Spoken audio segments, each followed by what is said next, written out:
el marido de mi esposo y su madre fueron secuestrados al mismo tiempo. Los secuestradores le obligaron a elegir entre una de las dos. Él, creyendo que la secuestrada era mi madre, no dudó en elegir a su primer amor. Al final, su madre cayó desde el edificio y murió en el acto. Después, me abrazó y me dijo, Martina, lo siento. Sé que estás destrozada por la muerte de tu madre, pero María es tan joven, no podía creerlo. Lucas, era tu propia madre, ¿cómo puedes vivir con eso en tu conciencia? Lucas me miró furioso, Martina, sé que estás sufriendo por la muerte de tu madre, pero mi madre siempre te trató tan bien, ¿cómo puedes maldecirla así? Capítulo 1. El corazón humano es lo más complejo de este mundo. Siempre pensé que entre María y su propia madre, Lucas no dudaría en elegir a esta última. Pero la realidad me golpeó con fuerza. Lucas escogió a su primer amor. Se arrodilló en el suelo, señalando en dirección a María, y gritó desesperadamente a los secuestradores, la elijo a ella, suelten a María, por favor. Acababa de llegar a la azotea cuando escuché esas palabras. Y entonces, vi impotente cómo los secuestradores empujaban a Carmen desde lo alto del edificio. ¡Mamá! Corrí como una loca hacia ella, pero no pude siquiera rozar el borde de su ropa. Mientras tanto, mi marido Lucas abrazaba fuertemente a María, sin dejar de mostrar su preocupación. María, ¿estás bien? ¿Te duele algo? ¿Necesitas ir al hospital? María, con el rostro pálido, se llevaba la mano al pecho con gesto asustado. Lucas, estoy bien. Menos mal que llegaste. Pensé que nunca más te volvería a ver. Esa expresión de fragilidad me desgarró por dentro. Furiosa, me acerqué a ellos, aparté a Lucas de un tirón y le di una bofetada. Lucas, eres un monstruo, era tu madre. Mi fuerza arrastró a María, que cayó al suelo. Lucas se tocó la mejilla y, en lugar de enfadarse, su primer impulso fue ayudar a María con ternura. María, ¿te encuentras bien? Al ver su preocupación, la rabia me consumía aún más. Volví a agarrar a María y le di otra bofetada que la hizo caer al suelo. Ella se cubrió la cara, llorando desconsoladamente, sin parar de gemir, Lucas, Lucas. Por fin Lucas me miró con furia. Martina, ¿te has vuelto loca? Tu madre ha muerto, ese era su destino. ¿Cómo puedes desquitarte con María, que es inocente? Me temblaba todo el cuerpo de rabia, casi no podía respirar. ¿Así que él creía que la otra persona secuestrada era mi madre? ¿Pensaba que quien había muerto era mi madre? Esa misma madre que durante 7 años aprendió a preparar caldos nutritivos para cuidar su estómago delicado. Para él, frente a María, mi madre no valía nada. Lucas parecía desconcertado por mis palabras, como si no terminara de entender. En ese momento, María se dejó caer en sus brazos como si no tuviera huesos. Lucas, no discutan más por mi culpa. Todo es mi error, no debí haber regresado, si yo no hubiera. Su actitud de fragilidad extrema me hizo apretar los dientes de rabia. Basta, María, si no fuera por ti. Basta, Martina. Lucas me cortó con dureza. Por respeto a que tu madre acaba de morir, no voy a seguir discutiendo contigo. Cuando volvamos a casa, reflexiona bien, porque si no, nos divorciamos. Dicho esto, tomó en brazos a María, que sollozaba, y se marchó sin mirar atrás. Me quedé sola en aquella azotea vacía y helada. El viento frío agitaba mi cabello, rozaba mi rostro, trayendo consigo una gélida sensación. Salí de la comisaría después de declarar cuando ya había oscurecido. Mi secretaria me llamó con voz angustiada. Señora Martina, tenemos un problema grave. El señor Lucas ha malversado una gran suma de fondos de la empresa para invertir en la familia de María. Esta pareja sinvergüenza. Carmen acababa de morir, su cuerpo aún estaba tibio, y él ya se apresuraba a usar el dinero de la compañía para complacer a su amante. Inmediatamente conduje hacia la empresa. Carmen Corporation era el trabajo de toda la vida de Carmen. Hace apenas unos días, Carmen me tomó de la mano y me dijo que María había regresado sin duda para pedirle a Lucas que ayudara a salvar a su familia de la crisis económica. Hace 7 años, cuando Carmen Corporation estaba al borde de la quiebra, María, que entonces era la prometida de Lucas, inmediatamente se desligó de nosotros y huyó al extranjero. Incluso nos acusó falsamente, diciendo que Carmen no tenía vergüenza y quería arrastrar a su María al abismo con nosotros. Durante estos 7 años, María desapareció del mapa, hasta que recientemente, cuando su familia entró en crisis económica, regresó de repente. Para evitar que Lucas cometiera una estupidez, Carmen ya había tomado precauciones. Me dijo que transferiría la mitad de sus acciones a mi nombre, convirtiéndome en la accionista mayoritaria de Carmen Corporation. Así, incluso si algún día yo no estoy y ustedes no pueden seguir juntos, él no podrá afectar los cimientos de Carmen Corporation. Sin embargo, el acuerdo de transferencia de acciones no llegó a firmarse antes de que Carmen, conteniendo el dolor desgarrador en mi pecho, irrumpí en la empresa. La luz de la oficina del director financiero aún estaba encendida.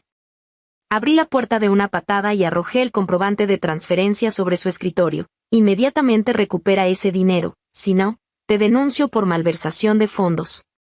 El director financiero se ajustó las gafas con una sonrisa burlona. Señora Martina, cálmese. Dejando de lado que esta operación fue autorizada y sellada personalmente por el señor Lucas, usted solo es vicepresidenta. Además, ya envié un mensaje solicitando autorización a la presidenta del consejo, y ella no dijo que no. No olvide que Carmen Corporation no es suya. Me temblaba todo el cuerpo de rabia. Qué rápido se voltean las tornas. Carmen aún no se había ido y ya todos le daban la espalda. Viendo que María estaba ganando terreno, estos oportunistas de la empresa ya se apresuraban a posicionarse. Ya no pude contener mi furia, me abalancé sobre él, lo agarré del cuello, lo empujé contra el escritorio y le di una paliza. Solo cuando me dolieron las manos de tanto golpear, esa rabia ardiente en mi interior se aplacó un poco. Frotándome las manos entumecidas, tomé el teléfono y denuncié el caso por malversación de fondos.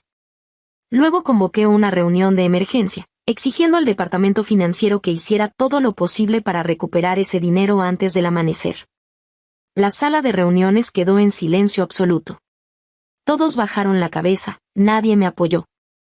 Y era lógico, yo solo era una vicepresidenta de nombre sin poder real. Para ellos, con Lucas paseándose públicamente con María, era cuestión de tiempo que yo, la esposa legítima, fuera expulsada. Hasta que 1 hora después, se abrió la puerta de la sala de reuniones. El abogado de confianza de Carmen, el licenciado Juan, entró con varias personas. Desplegó un documento. De acuerdo con la última resolución del Consejo de Administración y la carta de autorización firmada por la presidenta Carmen en vida, a partir de este momento, la señora Martina asumirá temporalmente el cargo de presidenta del Consejo, con plena autoridad para manejar todos los asuntos de la empresa. Además, se revoca de inmediato el puesto de director ejecutivo del señor Lucas. El nuevo presidente será elegido mediante votación del Consejo de Administración. En apenas 2 minutos, el ambiente en la sala cambió por completo.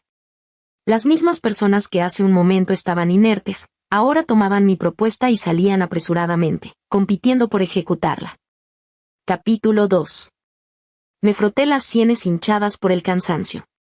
Por ahora, no podía decirles que Carmen ya no estaba. Una vez que esta noticia saliera a la luz, no solo afectaría a las acciones del Grupo Carmen, sino que también atraería a esos enemigos que acechaban como lobos. Carmen fue tan buena conmigo, debo proteger todo esto por ella. En realidad, siempre supe que este día llegaría. Carmen era una mujer de mente aguda. El día que María regresó, ella ya había presentido la tormenta que se avecinaba. Por eso, en cuanto Carmen cayó del edificio, contacté de inmediato al abogado Juan. El abogado Juan era la persona de mayor confianza de Carmen. Solo tenía ojos para ella y nunca respetó a Lucas. Como él mismo decía, quien me paga es Carmen, no Lucas. Carmen ya le había pedido que redactara un contrato de transferencia de acciones y le había confiado sus preocupaciones. Así que le pedí que contactara de inmediato a todos los accionistas para informarles de los deseos de Carmen en vida, y analizó los enormes riesgos que enfrentaría el Grupo Carmen si Lucas seguía dirigiendo la empresa. Los accionistas eran veteranos que habían construido el imperio junto a Carmen, naturalmente entendían las implicaciones. Con la resolución de la junta directiva, logré estabilizar temporalmente la situación. A la madrugada, los asuntos de la empresa finalmente quedaron resueltos. Conduje hasta el hospital para encargarme de los últimos asuntos de Carmen. Le pedí a mi secretaria que encontrara a Lucas a cualquier precio. Era el único hijo de Carmen, sin importar que, debía venir a verla por última vez. Cuando Carmen cayó del edificio, él estaba acompañando a María, permitiendo que los secuestradores escaparan. Mientras yo declaraba en la comisaría, él estaba ocupado desviando fondos de la empresa para ayudar a María. Mientras yo estabilizaba la situación de la compañía, él desapareció sin rastro junto a María. Este desgraciado, debía arrastrarlo ante Carmen para que se arrodillara y se arrepintiera. No esperaba que, apenas llegara a la puerta del depósito de cadáveres del hospital, viera a Lucas y María de pie allí, como si me estuvieran esperando a propósito. Pensé que finalmente había recobrado la conciencia y venía a encargarse del funeral. Pero apenas abrió la boca, destrozó completamente mi última esperanza. Me preguntó con impaciencia: Martina, ese es el dinero de mi familia, ¿con qué derecho me impides usarlo?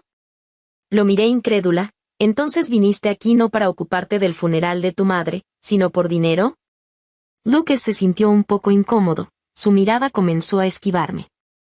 Al ver esto, María tiró suavemente de su ropa y lo miró con esos ojos llorosos. Lucas inmediatamente enderezó la espalda de nuevo. ¿Y qué si es así? Martina, llevamos casados 7 años, deberías saber que siempre he amado a María. Si no fuera porque ella enfermó y tuvo que irse al extranjero para tratarse, ¿cuándo te habría tocado casarte conmigo? Por supuesto, ni María ni yo somos desagradecidos.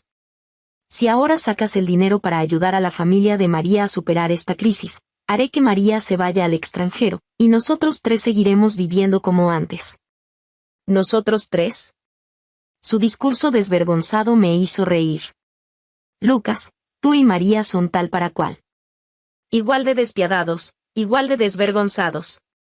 Gente tan despreciable como ustedes merece ser fulminada por un rayo. Lucas se puso rojo de ira por mis palabras, sin poder articular respuesta. María, en cambio, comenzó a llorar. Martina, no le hables así a Lucas. Él y yo crecimos juntos, 30 años de sentimientos. Los secuestradores lo obligaron a elegir. Cualquiera habría elegido a la persona con quien ha pasado más tiempo. No es culpa de mi hermano, es naturaleza humana. Levanté la mano y le di otra bofetada. Tú misma dices que hasta un perro sabría elegir a quien conoce desde hace más tiempo.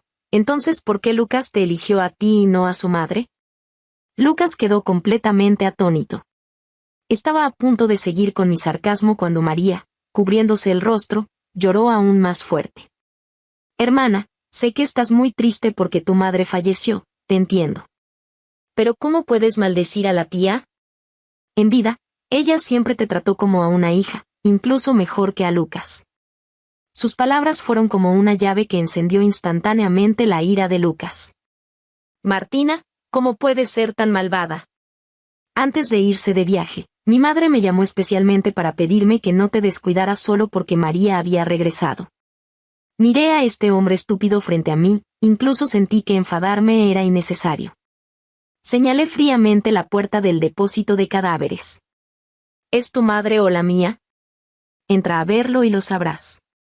El rostro de Lucas mostró un destello de duda, como si realmente quisiera entrar a ver. En ese momento, María palideció de repente y se desplomó suavemente en los brazos de Lucas.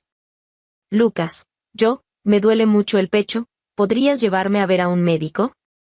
Se cubrió el pecho con el ceño fruncido, como si fuera a desmayarse en cualquier momento. Lucas entró en pánico de inmediato y la levantó en brazos sin dudarlo. No tengas miedo, María, te llevaré al médico ahora mismo. Se dio vuelta con ella en brazos, listo para irse. Miré su espalda, el dolor en mi corazón me ahogaba. Este era el hombre que compartió mi cama durante 7 años. Hablé fríamente, advirtiéndole por última vez. Lucas, si te vas hoy, no volverás a ver a tu madre en esta vida. Sus pasos se detuvieron por un momento. Apenas unos segundos después, se alejó a grandes pasos con María en brazos, sin mirar atrás. Me quedé allí parada, viendo su figura desaparecer al final del pasillo. Siempre supe que Lucas no tenía criterio propio, que era influenciable. Pero mi madre me había dicho que ese tipo de hombres sabían cuidar a las mujeres. Y realmente me cuidó durante 7 años. Me mudé del sur al norte y no me acostumbraba a la comida de aquí. Fue especialmente al sur a aprender cocina, y al regresar me preparaba cada día platos diferentes de mi tierra natal. Sabía que extrañaba mi hogar, así que construyó junto a la villa una casa idéntica a la de mis padres, para que pudieran venir a quedarse cuando quisieran. Cada vez que tenía el periodo, me preparaba agua de azúcar morena con sus propias manos, me masajeaba el vientre y me contaba historias para que me durmiera. En su momento, todos criticaban a María por haberlo traicionado y huido cuando la familia de Lucas cayó en desgracia. Pero él me daba gajos de naranja pelados en la boca, sonriendo. Debería agradecerle que me dejara, si no, ¿cómo habría podido casarme con una esposa tan maravillosa como Martina? Pensé que seríamos felices así para siempre. No esperaba que cuando María regresara, todo cambiaría. No sé si nuestros sentimientos cambiaron, o si durante estos 7 años él solo estuvo actuando.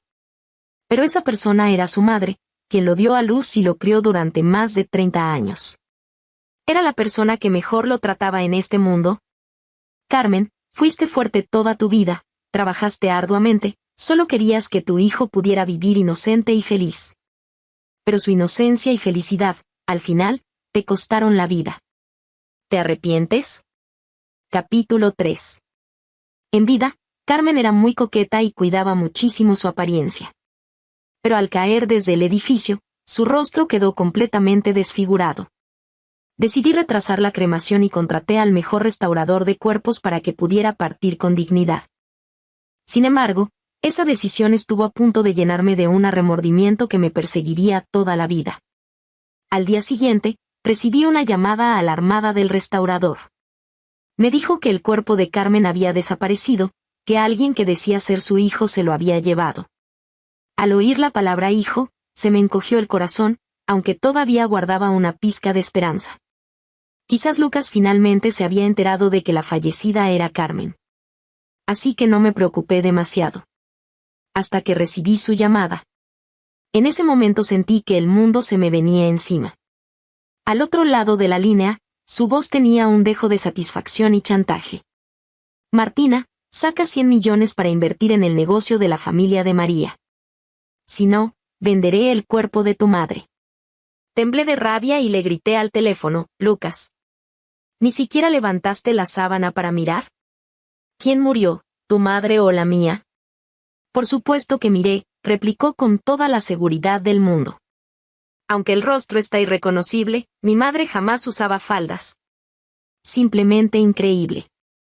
Después de vivir más de 30 años con su propia madre, la identificaba solo por si llevaba falda o no. Sentí que estaba a punto de arrodillarme ante él. Respiré hondo, tratando de controlar mis emociones. Dile a María que venga a verme. Le haré la inversión de inmediato. No metas a María en esto, ella es inocente. Todo esto fue decisión mía. ¿Ves? Hasta él tiene momentos de lucidez. Sabía perfectamente que si yo buscaba a María, no sería para nada bueno. Siguió parloteando al teléfono. Martina, sé que estás devastada por la muerte de tu madre. Pero María todavía es joven, tiene toda la vida por delante. Mamá ya estaba mayor, siempre con achaques, vivir era un sufrimiento para ella. Apreté el móvil con tanta fuerza que mis uñas casi se me clavaban en la palma. Lucas, escúchame bien. La que cayó del edificio fue tu madre. Tu propia madre. Martina, a estas alturas todavía intentas engañarme. Nunca pensé que fueras ese tipo de persona. Lucas, no toques el cuerpo de mamá. Te lo prometo, nos divorciamos. Así podrás estar con María abiertamente. Martina, no lo entiendes. No quiero el divorcio. Solo espero que me comprendas, que seas una esposa generosa. María me salvó la vida cuando éramos niños, no puedo dejarla sin hogar. Mientras se recreaba en su propio delirio, el técnico a mi lado me hizo una señal de OK. Exacto, prolongué adrede esa conversación absurda para rastrear su ubicación. Ese idiota.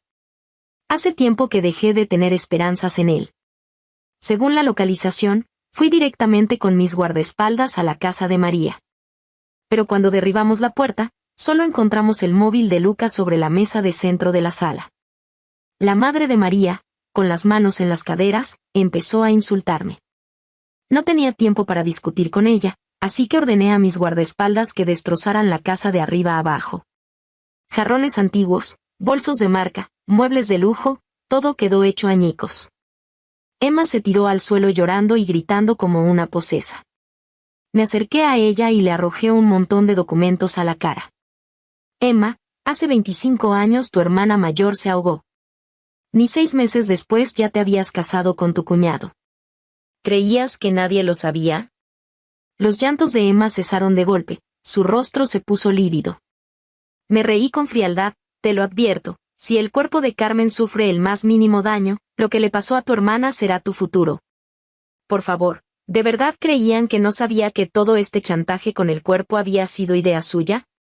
Esta madre e hija son iguales de perversas en el fondo. Emma quedó aterrada, y pronto el cuerpo de Carmen fue devuelto. Pero la forma en que lo devolvieron volvió a traspasar todos mis límites. Lucas apareció arrodillado frente a mí con una urna funeraria, llorando a moco tendido. Martina, te he traído a mamá de vuelta. Por favor, ayuda a la familia de María, te lo suplico. Las sienes me palpitaban. No sabía si estrellar esa urna contra el suelo o directamente contra su estúpida cabeza. Conociendo la maldad de María y su madre, jamás devolverían el cuerpo fácilmente, odiaban a Carmen con toda su alma. Miré la urna y sentí como si me atravesaran con cuchillos. Pobre Carmen, toda una vida haciendo el bien, ¿cómo pudo acabar así? Y el culpable era nada menos que el hijo que ella misma había criado. Respiré profundo y llamé a mi madre, activando el altavoz. Al instante se oyó la voz cálida de mi madre, Martina. Antes de que mi madre terminara de hablar, Lucas se desplomó al suelo. Con la mirada perdida, murmuraba, no puede ser, eres tú, seguro que usaste una voz sintetizada para engañarme. Mi madre continuó, ¿cómo va todo con lo de Carmen? Iba a ir hace unos días, pero a tu padre le dio un ataque al corazón. No te preocupes, mañana le dan el alta y enseguida vamos para acompañarte. Y Lucas, convéncelo bien, los muertos no vuelven, que no se aflija tanto. Observé a ese hombre que había perdido completamente la razón, con el corazón helado. No tiene remedio. El cuerpo de Carmen tendría que encontrarlo yo misma. Capítulo 4. Conteniendo las náuseas, lo levanté del suelo y comencé a interrogarlo. Resultó que había sido Emma quien propuso usar el cadáver de Carmen para amenazarme. Lucas, cobarde como era, no se atrevió a hacer algo así, solo firmó unos papeles cuando transportaron el cuerpo. Todo lo demás lo manejó Emma. Según él, María apenas participó, solo lloraba de vez en cuando y escupía algo de sangre, como si fuera a morir de depresión en cualquier momento. Conociendo el odio que Emma sentía por Carmen, o bien la reduciría a cenizas o haría algo aún más terrible, jamás la incineraría tan fácilmente. Esa urna funeraria bien podría contener los restos de cualquier otra persona. Me enviaron a Lucas con esa mentira pensando que era tan ingenua. ¿De verdad creían que podían engañarme así? Después de sacarle toda la información que necesitaba, tomé un palo de golf del rincón y me acerqué a él paso a paso. Lucas se encogió aterrorizado contra la pared. Martina, ¿qué vas a hacer? No te acerques. Descargué el golpe y le rompí la pierna. Se retorcía en el suelo gritando de dolor, pero yo sentí una satisfacción como nunca antes. Lo arrastré de vuelta a casa, lo encerré en una habitación y prohibí que cualquier médico lo atendiera. Luego, con un equipo de personas, me dirigí esa misma noche al mercado negro. Siguiendo las pistas que Lucas me dio y la información que conseguí investigar, descubrí que Emma había vendido el cuerpo de Carmen a una organización del mercado negro. Esa gente desmantelaba cadáveres u órganos y los vendía a instituciones médicas a través de canales clandestinos. Llevé la información y colaboré con la policía. En el último momento, encontramos el cuerpo de Carmen. Al ver su rostro en la mesa de operaciones, restaurado a medias pero aún horroroso, y su cuerpo abierto, sentí como si me desgarraran el corazón. Busqué al mejor cirujano reconstructivo para tratar el cuerpo de Carmen, luego la llevé a casa y organicé de nuevo la cirugía de restauración. Después de todo esto, salí del hospital arrastrando mi cuerpo exhausto. En las pantallas del vestíbulo transmitían en vivo una conferencia de prensa de la familia de María. El tema: disculpas a la señora Martina, actual directora del Grupo Carmen. Lucas estaba sentado en una silla de ruedas, con el rostro demacrado y la mirada vacía. María permanecía a su lado, inclinándose profundamente ante innumerables cámaras.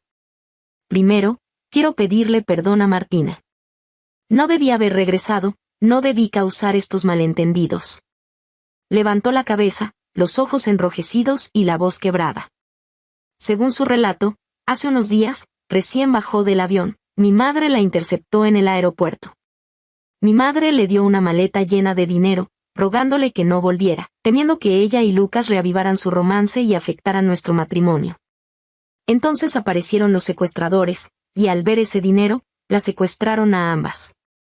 Mi madre gritó que su yerno era hijo del hombre más rico de la ciudad, así que los secuestradores extorsionaron a Lucas nuevamente. En la azotea, después de recibir el dinero, obligaron a Lucas a elegir. Lucas no quería elegir en absoluto. Fue la tía, ella misma se arrojó. Al llegar a este punto, se cubrió el rostro con un pañuelo y lloró largamente. Tras recuperar la compostura, continuó: ya que ella no está, quizá no debería decir esto. Pero realmente no tenía necesidad de hacerlo. Mi hermano y yo nos amamos durante años sin estar juntos. ¿Cómo podría ser ahora? Martina, regresa. Lucas dice que no te acusará por romperle la pierna, encerrarlo ni apropiarte del Grupo Carmen. Si vuelves, tanto el Grupo Carmen como toda la familia serán tuyos. Un murmullo recorrió el auditorio. En un instante, yo, Martina, me convertí en enemiga pública número 1, una mujer malvada que, aprovechando la ausencia de su suegra, rompió la pierna de su esposo y se apropió del patrimonio familiar. Incluso la muerte de mi madre fue tachada de merecida. Algunos hasta especularon, con tanta crueldad, ¿quién sabe si también fue responsable de la muerte de Carmen? Las críticas inundaban Internet. Me quedé inmóvil frente a la pantalla, observando el rostro bañado en lágrimas de María, con una calma extraña. Mi teléfono no dejaba de sonar, no contesté ninguna llamada. Por un momento, incluso llegué a dudar, al distorsionar la verdad con tanta desfachatez, ¿acaso era yo quien estaba equivocada? ¿Realmente era mi madre quien había muerto? Martina. Una voz cálida y familiar resonó. Levanté la vista y vi a papá y mamá abriéndose paso entre la multitud hacia mí. Mamá me abrazó: Martina, hija mía, cuánto has sufrido. El abrazo familiar y su aroma quebraron de repente mis nervios tensos. Recordé la noche antes de que Carmen cayera del edificio, así me abrazaba ella también, diciéndome con ternura: Martina, casarte con Lucas te ha hecho sufrir. Tan bondadosa, mejor conmigo que con su propio hijo, Carmen se había ido para siempre. Como una niña perdida, rompí a llorar en los brazos de mamá. Lloré largo rato, hasta sacar toda la pena y el dolor que llevaba dentro. Capítulo 5. Con el apoyo de mis padres, me recuperé y volví a levantarme. Tenía que vengar a Carmen. Antes, quería que Lucas supiera la verdad, que comprendiera que quien había muerto era su madre biológica. Pero ahora había cambiado de opinión.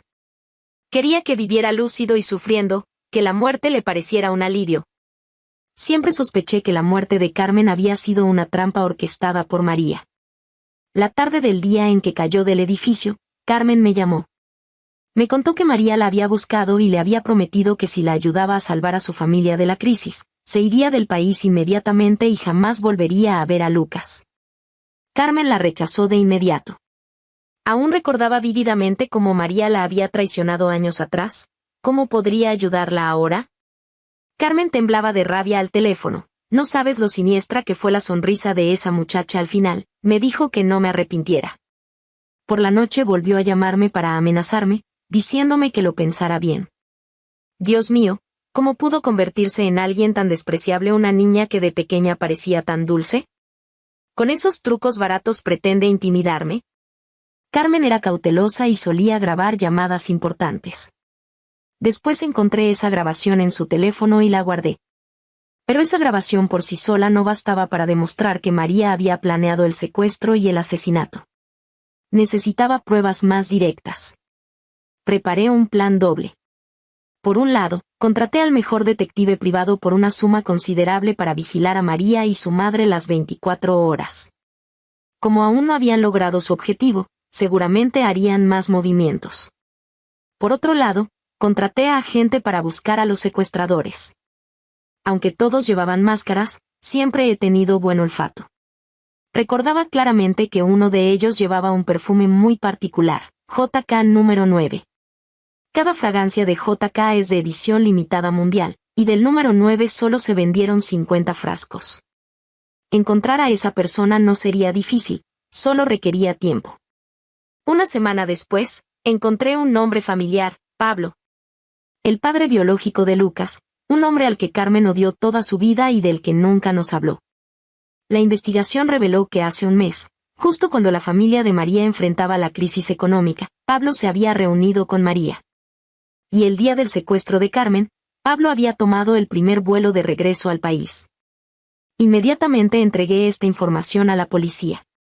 Con su ayuda, pronto obtuvimos los registros de llamadas entre Pablo y María dentro del país. En las conversaciones, María le prometía que una vez que se casara con Lucas, les permitiría reconciliarse como padre e hijo, y que el grupo Carmen sería suyo. Insistió repetidamente en que durante el secuestro no debían dejar que Carmen hiciera ningún ruido, que le pusieran una capucha negra pero dejando los ojos al descubierto, para que Carmen viera con sus propios ojos cómo su hijo la abandonaba antes de ser arrojada desde lo alto del edificio. Solo teníamos las grabaciones, sin evidencia directa de su conspiración, así que la policía aún no podía arrestarlos. Por eso acordé colaborar con ellos para hacer salir a la serpiente de su madriguera. Después de aquella rueda de prensa de María donde distorsionó la realidad, sufrí un acoso virtual sin precedentes. Pero no di explicaciones. Al contrario, publiqué 2 declaraciones a título personal. Primera, a partir de ahora, el grupo Carmen nunca colaborará con ninguna empresa o individuo que invierta en la familia de María. Segunda, he presentado una demanda de divorcio ante el tribunal, exigiendo que Lucas se vaya con las manos vacías. Tras las declaraciones, Internet explotó. ¿Esta mujer está loca? ¿Le roba las cosas a alguien y encima se jacta así? Son amor de infancia, tú que eres la tercera en discordia, vete a morir. Exigimos que se investigue si la señora Carmen fue asesinada por esta bruja. ¿Alguien tan desalmado, cómo no le cae un rayo? ¿Su madre murió por todas las maldades que hizo en su nombre? A veces pienso que la gente es muy extraña.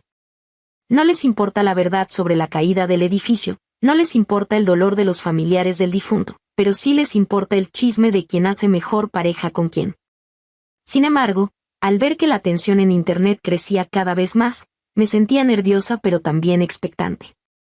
María quería casarse con Lucas para salvar a su familia usando a Lucas. Pablo quería recuperar a su hijo y quedarse con la herencia de Carmen. Ahora mis 2 declaraciones hacían que sus objetivos parecieran inalcanzables. ¿Qué harían?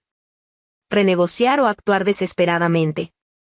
Esperé pacientemente hasta el día de la audiencia de divorcio.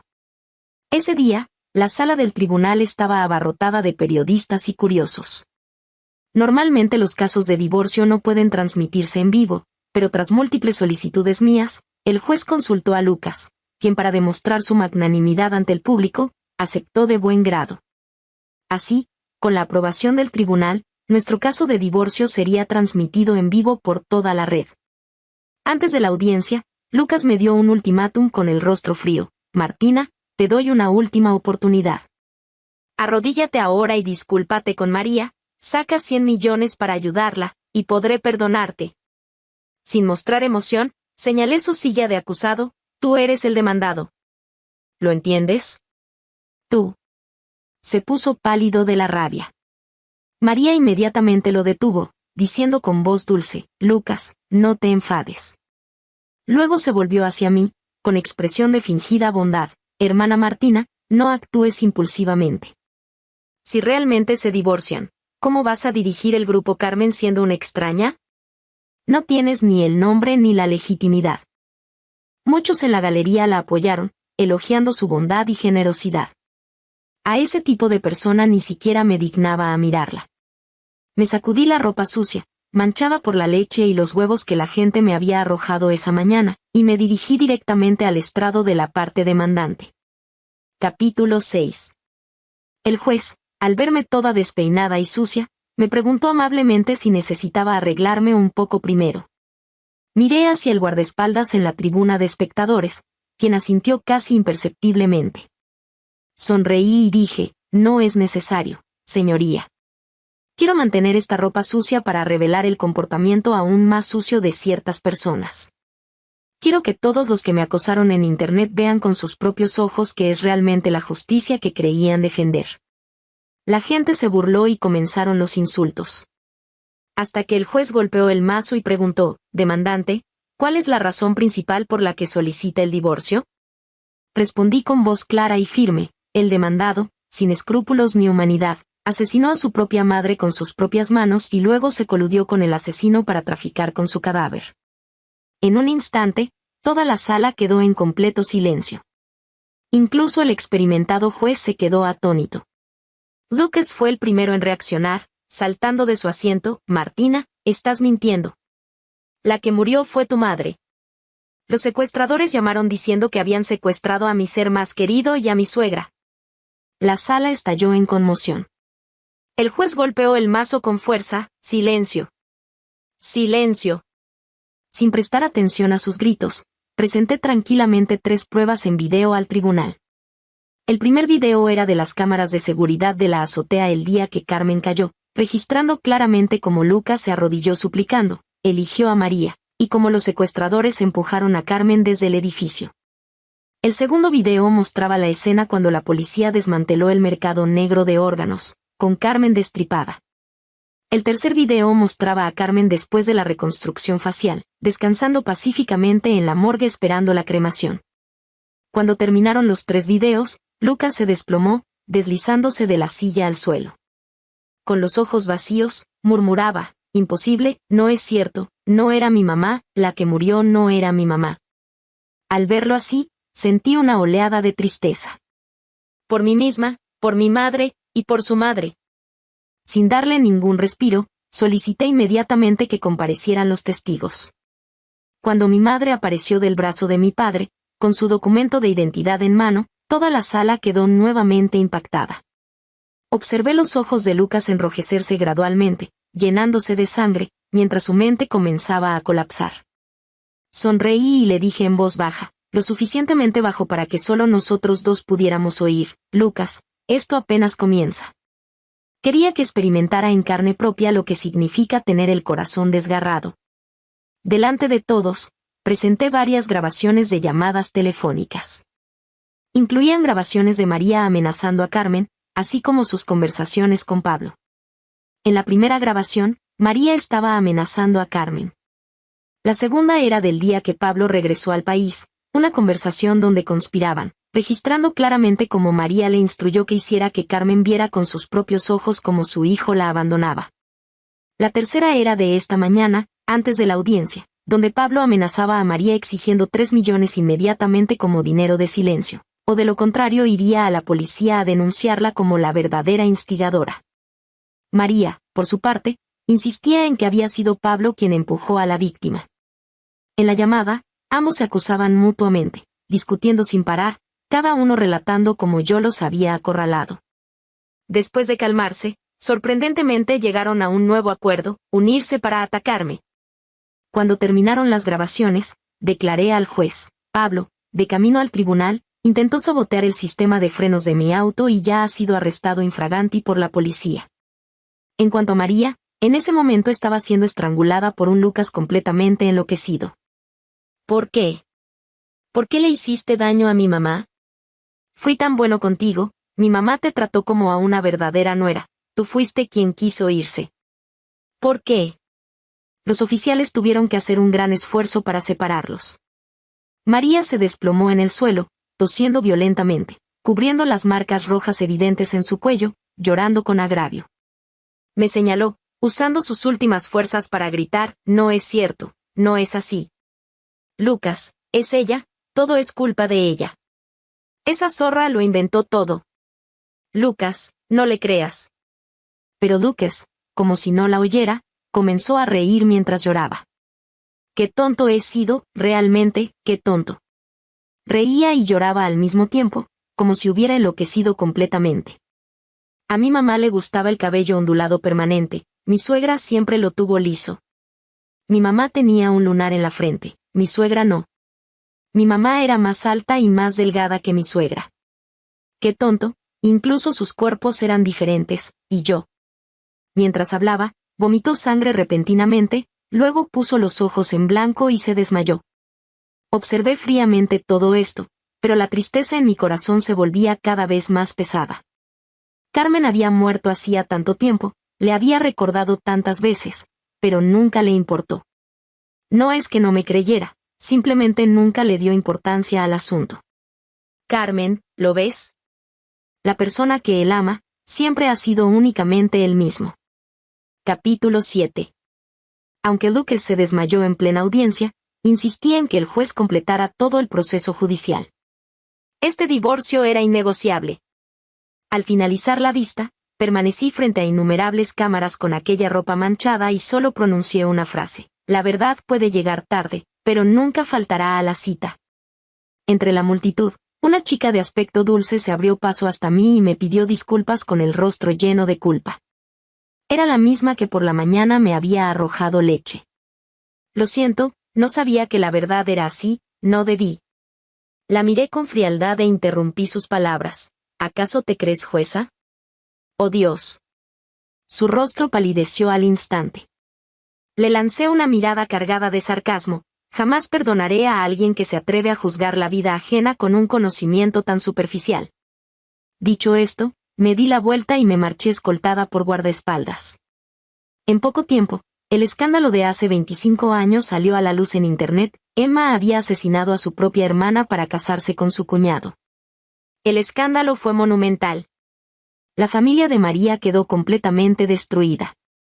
Las sentencias de los diversos cargos fueron llegando una tras otra. Pablo, por múltiples delitos de secuestro, instigación al asesinato e intento de homicidio, fue condenado a pena de muerte con suspensión de 2 años. María, por secuestro, instigación a homicidio intencional, robo y tráfico de cadáveres, fue condenada a 25 años de prisión y privación de derechos políticos de por vida. Emma, por instigación al asesinato, robo, tráfico de cadáveres y el homicidio de hace más de 20 años, recibió cadena perpetua. Y Lucas, por robo y tráfico de cadáveres, fue sentenciado a 3 años de cárcel. Desde prisión, Lucas solicitó verme en múltiples ocasiones. Rechacé todas sus peticiones. De pie frente a la lápida de Carmen, acaricié suavemente su rostro sonriente en la fotografía. Mamá, en esta vida no quiero volver a verlo jamás. No me culparás por ello, ¿verdad? Una brisa pasó rozando los crisantemos blancos frente a la tumba.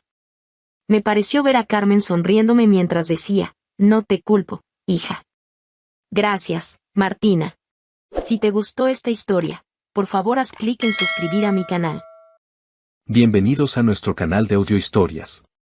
Suscríbete y deja tu like para no perderte ninguna historia. Que disfrutes la historia. Hannah estaba sentada a la mesa en la acogedora, pero ahora tan extrañamente vacía, cocina.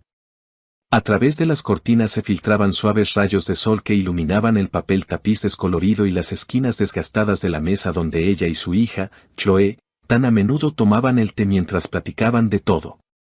En sus manos, Hannah apretaba el teléfono, pegándoselo a la oreja como si eso pudiera acortar la distancia entre ella y su hija. La voz de Chloe, sonora y llena de vida, fluía desde el auricular, llenando la cocina con una calidez que tanta falta hacía. Mamá, no lo vas a creer. El papel tapiz de la sala es simplemente un desastre, reía Chloe. Y Hannah podía imaginar a su hija poniendo los ojos en blanco, de pie en medio de su nueva casa. Se está despegando por las esquinas, como si se estuviera burlando de mí a propósito. Y Alex, bueno, es un héroe, claro, pero con el pegamento es un completo desastre. Ayer se pasó toda la tarde quejándose. Hannah sonrió, pero la sonrisa se desvaneció rápidamente, reemplazada por una punzante nostalgia. Se imaginó a Chloe en su nueva casa, con el pelo revuelto, vistiendo una camiseta vieja manchada de pintura, y a Alex, cegaramente tratando de ocultar su irritación detrás de su habitual sonrisa bonachona. Esa imagen era tan viva, tan cercana y, al mismo tiempo, infinitamente lejana. Hacía 6 meses que Chloe se había mudado, yéndose con su esposo a otra ciudad. Y desde entonces, la casa de Hannah parecía haber perdido sus colores.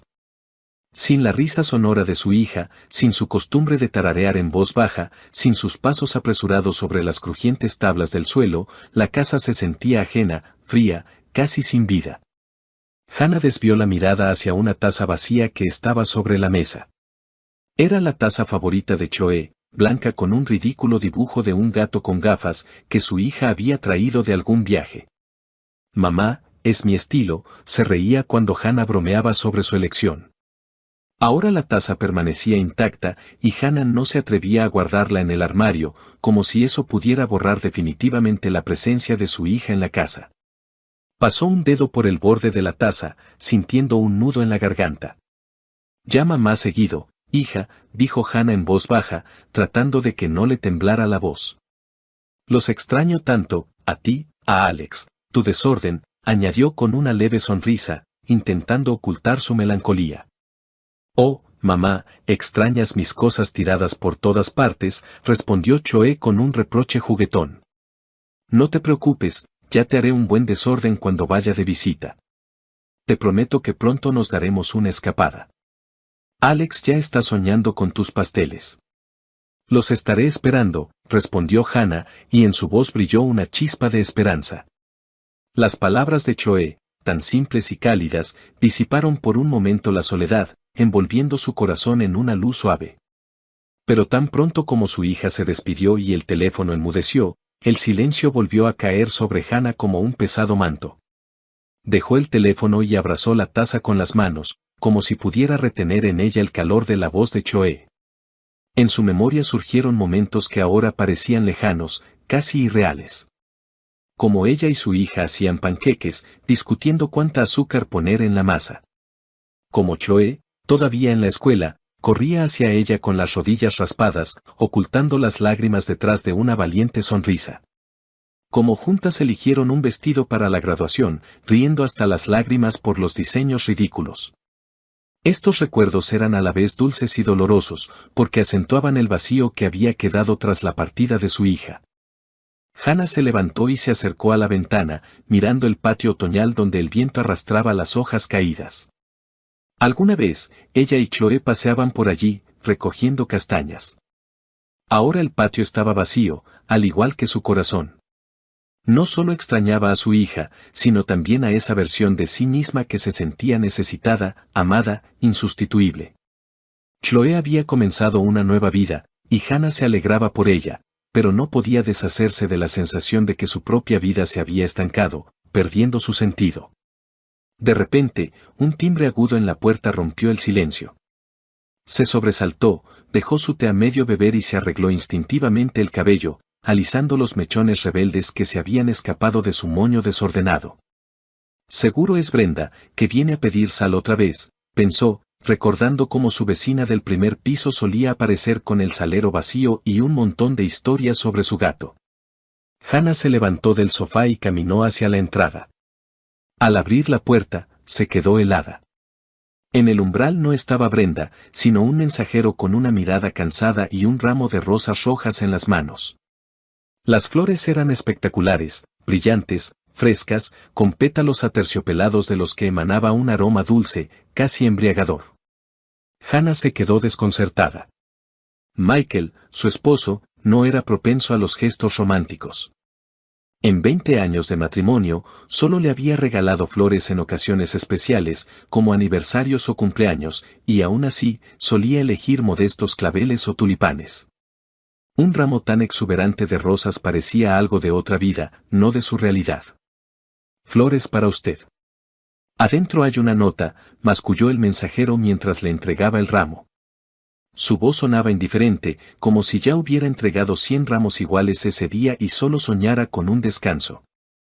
Hannah aceptó las flores con vacilación, sintiendo como sus tallos fríos rozaban sus dedos. Murmuró unas palabras de agradecimiento, cerró la puerta y regresó a la sala, apretando el ramo contra su pecho. Su corazón latía un poco más rápido de lo normal.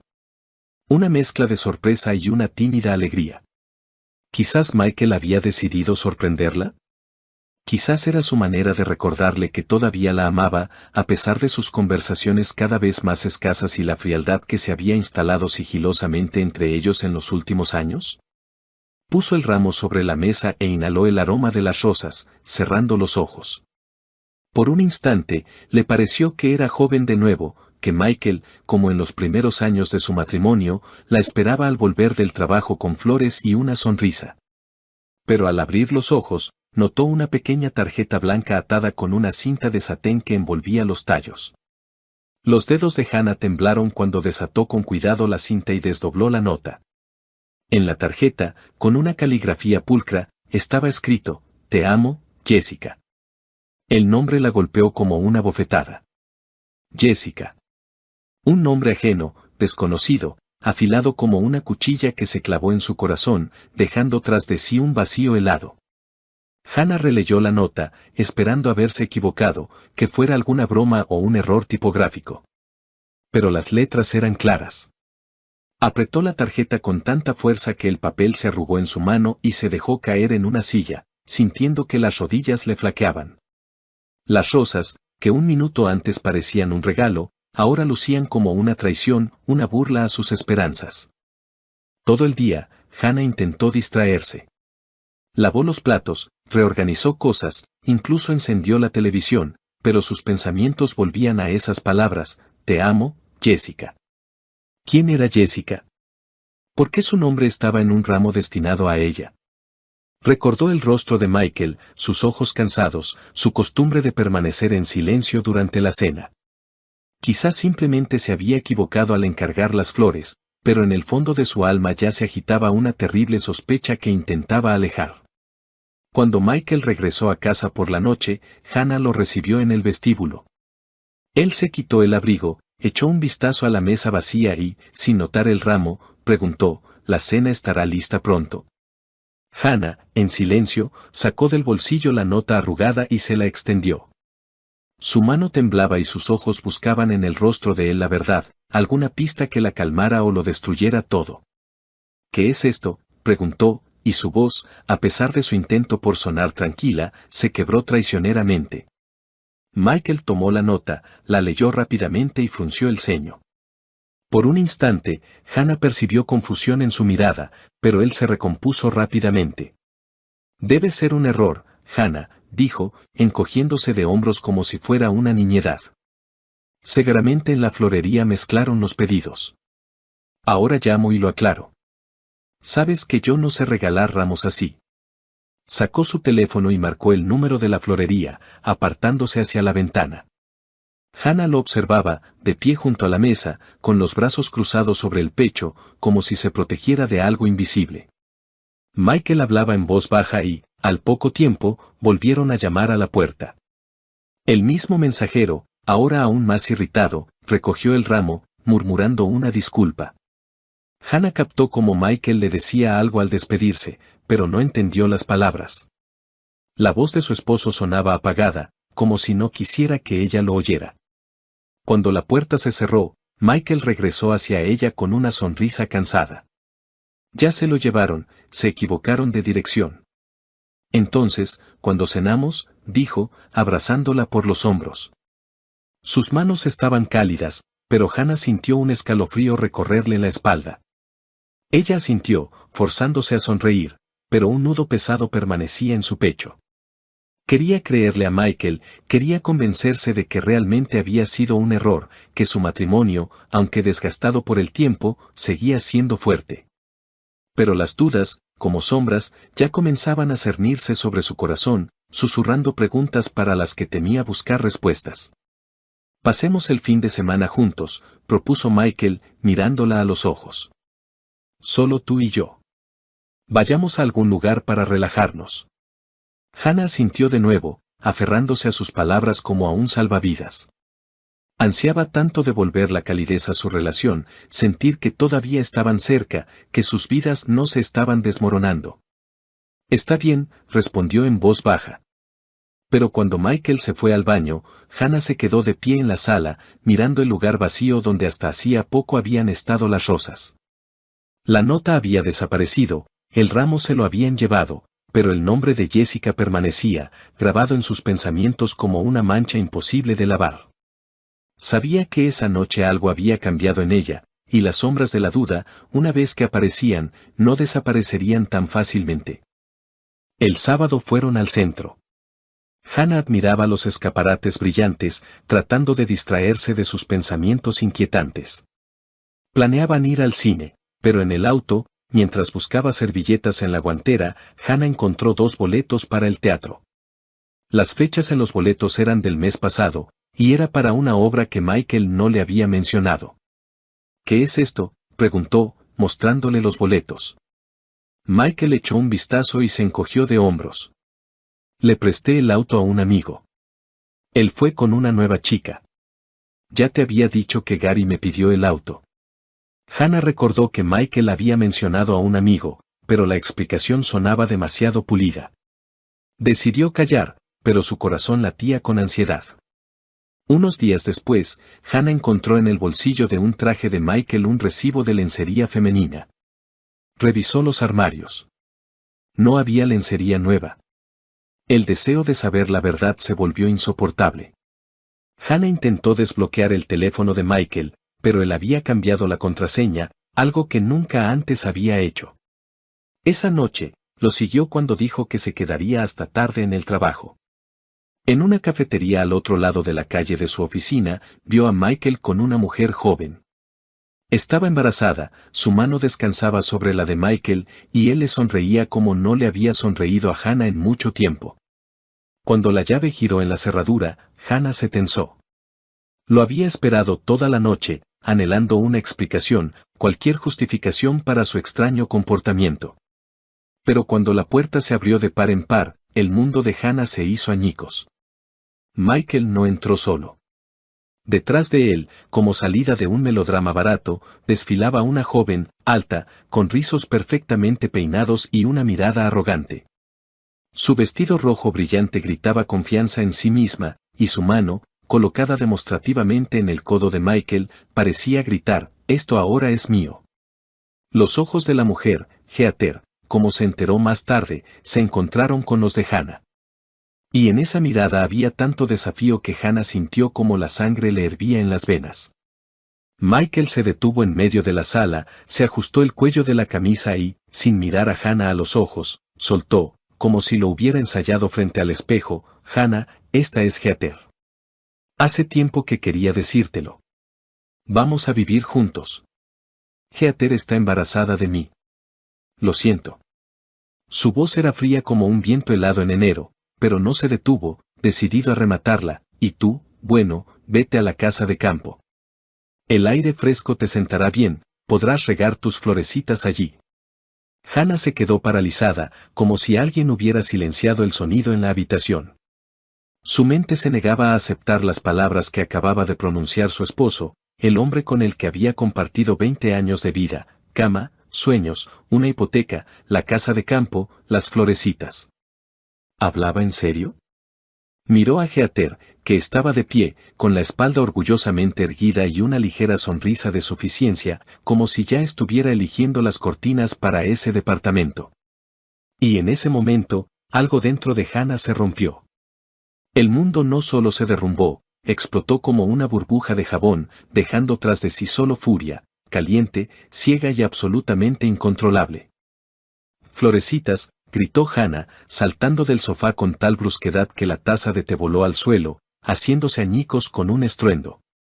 Sus ojos lanzaban relámpagos mientras sus manos ya buscaban un arma.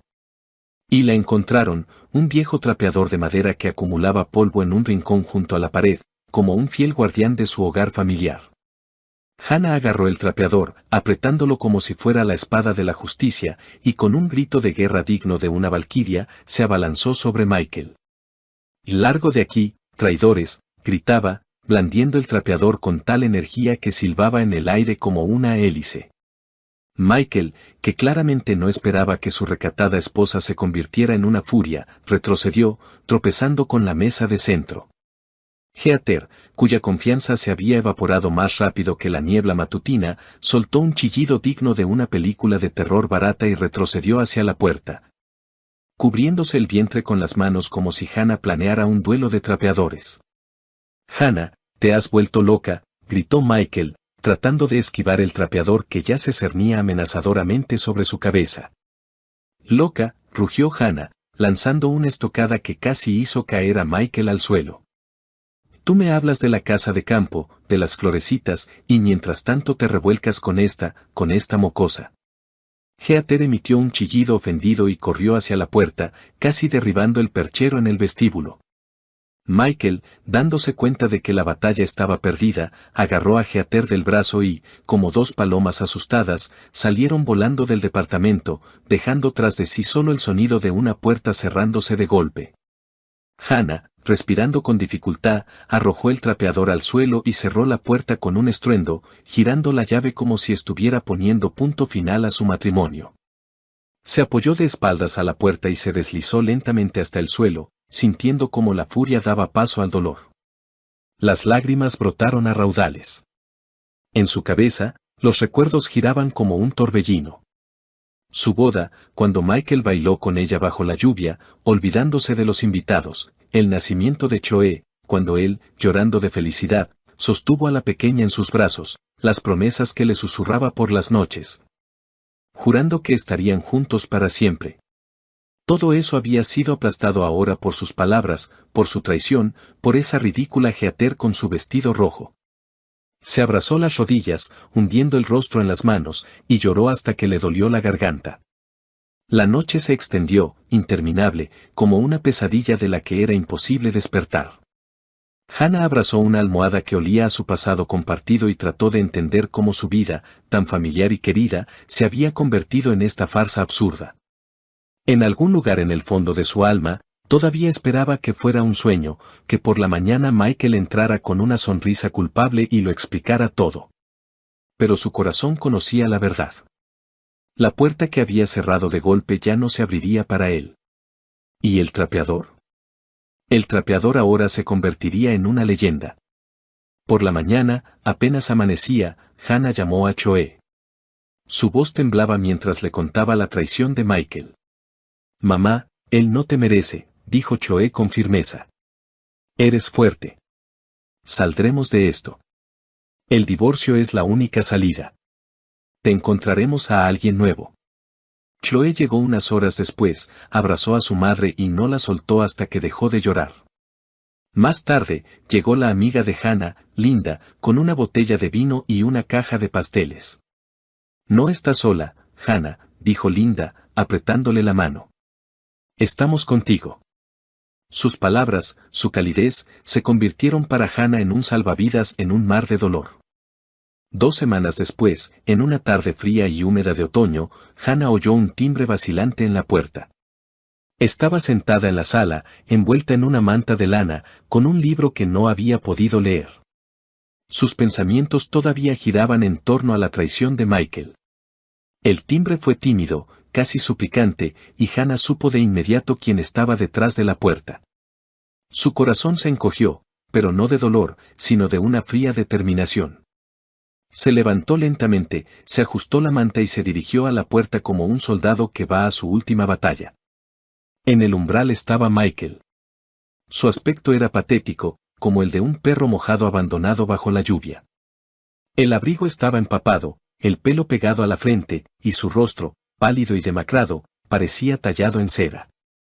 Sus ojos, enrojecidos por la falta de sueño o las lágrimas, evitaban su mirada. En sus manos apretaba un ramo de crisantemos, no las lujosas rosas de aquel día fatídico, sino unas flores modestas y ligeramente marchitas. Como si hasta ellas supieran que su misión estaba condenada al fracaso. Hannah lo miró y en su pecho no se movió nada. Ni amor, ni lástima, solo un vacío resonante, como un eco en una casa abandonada. «Hannah, perdóname», comenzó Michael, y su voz temblaba, quebrándose en un ronquido. «Fui un idiota, ciego, estúpido. Heather, ella me engañó. El bebé no es mío. Ella lo planeó todo, quería mi departamento, mi dinero, mi vida. Pero me di cuenta de mi error. Se fue, volvió con su novio, y yo no puedo vivir sin ti. Dio un paso adelante, extendiendo el ramo como si fuera la llave de su perdón. Pero Hannah no se movió. Lo miró, al hombre que una vez amó tanto que estaba dispuesta a perdonarle todo, su silencio, su frialdad, su distanciamiento. Pero ahora, frente a ella había un extraño, cuyas palabras sonaban como un ruido vacío, como la lluvia tras la ventana que no conmueve el alma. Sus lágrimas, sus súplicas, no la afectaron. Parecían dirigidas a otra Hannah, a la que creía en su matrimonio, en su para siempre. Vete, Michael, dijo ella, y su voz, baja pero firme como el acero, cortó el aire. Lo nuestro se acabó. Michael se quedó paralizado. Su rostro se desfiguró, como si ella lo hubiera golpeado. Abrió la boca para objetar, pero Hannah no le dio oportunidad. Lenta pero decididamente, cerró la puerta, y el sonido del cerrojo al cerrarse resonó como el acorde final de su historia. Michael gritó algo desde el otro lado. Su voz era apagada, suplicante, pero Hannah no escuchó. Se dio la vuelta, de espaldas a la puerta, y sintió como el peso que la había atenazado durante todas esas semanas comenzaba a disolverse. En las horas siguientes, Hannah actuó con una fría meticulosidad, como si realizara un ritual de purificación. Sacó del armario 2 viejas maletas cubiertas de polvo y comenzó a empacar las cosas de Michael. Sus camisas, cuidadosamente dobladas, olían a su colonia, y por un instante sus dedos vacilaron, pero apretó los dientes y continuó. Trajes, corbatas, calcetines, incluso su gorra de béisbol favorita con el logo de un equipo de fútbol. Todo lo que le recordaba a él iba a parar a las maletas. Trabajó en silencio, y solo el golpeteo de la lluvia contra la ventana rompía la quietud. Luego, Hannah se sentó a la mesa y abrió su cuenta bancaria conjunta. Los ahorros que habían acumulado durante años para una remodelación, para unas vacaciones, para un futuro que ya no existía, los dividió por la mitad. Transfirió la mitad a la cuenta de Michael, quedándose exactamente con lo que consideraba justo. Era su forma de poner punto final, de cortar el último hilo que los unía. Llamó a un taxi y dejó las maletas en el vestíbulo, como símbolo de que ya no había lugar para él en esa casa. Cuando Michael regresó a la mañana siguiente, Hannah ya lo estaba esperando. Parecía aún más destrozado que el día anterior, pero ella no levantó la vista para mirarlo. En silencio, le entregó las maletas, le metió en la mano un sobre con la impresión de la transferencia de dinero y retrocedió, como si pusiera una barrera entre ellos. Adiós, dijo, y su voz estaba desprovista de emoción, como el viento de otoño que se lleva las últimas hojas. Michael intentó decir algo, pero Hannah cerró la puerta con tal fuerza que el marco tembló. Se quedó de pie, con las palmas apoyadas en la madera, y escuchó cómo sus pasos se alejaban, haciéndose cada vez más silenciosos hasta disolverse en el ruido de la lluvia. Y entonces, por primera vez en muchas semanas, sintió alivio, puro, casi tangible, como una bocanada de aire frío después de un largo bochorno. Hannah se acercó a la ventana y la abrió de par en par, dejando que el viento húmedo del otoño entrara en la habitación. La lluvia había cesado y, en el horizonte, donde el cielo se aclaraba, se adivinaba una nueva vida, sin mentiras, sin traición, sin el dolor que había llevado consigo durante tanto tiempo. Inhaló profundamente, sintiendo como sus pulmones se llenaban de libertad. El camino por delante no sería fácil, lo sabía. Pero tenía a Choe, cuya risa sonora todavía resonaba en su corazón. Y a Linda, cuyo apoyo era como un ancla en la tormenta. Y lo más importante, se tenía a sí misma, su fuerza, su voluntad, su capacidad para levantarse después de las caídas. Hannah miró su reflejo en el cristal y, por primera vez en mucho tiempo, sonrió. La sonrisa era débil, pero genuina, como el primer rayo de sol después de una larga noche. Su corazón, aunque roto, todavía latía, y eso era suficiente para empezar de nuevo. Pasaron 3 meses. Hannah, inspirada por el apoyo de Choe y Linda, se decidió por un cambio. Aceptó la propuesta de su hija de mudarse a su ciudad, dejando atrás el viejo departamento con sus amargos recuerdos. Chloe, al ver cómo su madre revivía, le sugirió que aceptara un trabajo en su empresa, no por el dinero, sino para distraerse y sentirse útil. Así fue como Hannah conoció a Paul, el jefe de Chloe. Paul era un hombre con una sonrisa cálida y una voz tranquila, un viudo cuya vida también había estado marcada por la pérdida, pero no rota por ella. Sus primeros encuentros fueron casuales, un café en la oficina, conversaciones sobre libros, discusiones sobre proyectos de trabajo. Pero poco a poco, Hannah se dio cuenta de que esperaba esos encuentros, que su corazón, tanto tiempo atenazado por el dolor, comenzaba a descongelarse. Paul era atento pero no insistente, y su sinceridad hacía que Hannah se sintiera no solo como una mujer, sino como una persona cuya historia aún no había terminado. Un día, mientras Hannah y Paul paseaban por un parque nevado después del trabajo, él tomó su mano con delicadeza. Ella no se apartó, y en ese momento comprendió que estaba lista para abrir un nuevo capítulo. Su relación se desarrolló lenta pero naturalmente, como los arroyos de primavera que se abren paso a través del hielo. Chloe, al observar a su madre, resplandecía de felicidad, y Linda, cuando venía de visita, no se cansaba de bromear: Hannah, ahora eres como la heroína de una novela, de las cenizas al amor. Mientras tanto, Michael no se rendía. Un mes después de la ruptura, apareció de nuevo en el viejo departamento, pero solo encontró habitaciones vacías y nuevos inquilinos. Al enterarse por su hija de que Hannah se había mudado con Chloe, comenzó a escribirle largos mensajes llenos de arrepentimiento y promesas. Hannah, he cambiado. Me di cuenta de lo que perdí. Dame una oportunidad, le suplicaba en uno de los mensajes. Pero Hannah, al leer sus palabras, solo sentía cansancio. No respondía y pronto bloqueó su número, decidiendo que el pasado debía quedarse donde pertenece. Michael, enfrentado a su silencio, intentó llenar el vacío en su vida. Comenzó a buscar nuevas relaciones, prefiriendo a chicas jóvenes que, esperaba él, vieran en él no solo una billetera, sino a una persona. Frecuentaba cafés de moda, se registraba en sitios de citas, incluso cambió su guardarropa para parecer más joven. A veces le parecía encontrar sinceridad en los ojos de alguna compañera, pero la mayoría de las veces su interés se desvanecía tan pronto como quedaba claro que sus finanzas no eran tan grandes como esperaban. Michael no se lo admitía a sí mismo, pero en el fondo sabía que ninguno de esos encuentros podría reemplazar lo que había perdido al destruir a su familia. Hannah, en cambio, florecía. En la nueva ciudad, no solo encontró el amor, sino también a sí misma. Se inscribió en clases de cerámica, con las que había soñado en su juventud, y pasaba las tardes felizmente con Chloe y Alex, riendo de sus bromas. Paul se convirtió en parte de su vida y, un día, cuando le regaló un simple ramo de flores silvestres, Hannah sintió que su corazón se había liberado por completo de las sombras del pasado. De pie junto a la ventana en la casa de Chloe, mirando las calles nevadas, Hannah pensaba en lo lejos que había llegado desde aquella noche en que lloraba abrazada a una almohada. Michael, su traición, sus súplicas de perdón, todo eso se había convertido en un eco lejano. Ante ella había una nueva vida, llena de calidez, risas y oportunidades. Sonrió, apretando contra su pecho una taza de té caliente, y comprendió que su historia apenas comenzaba.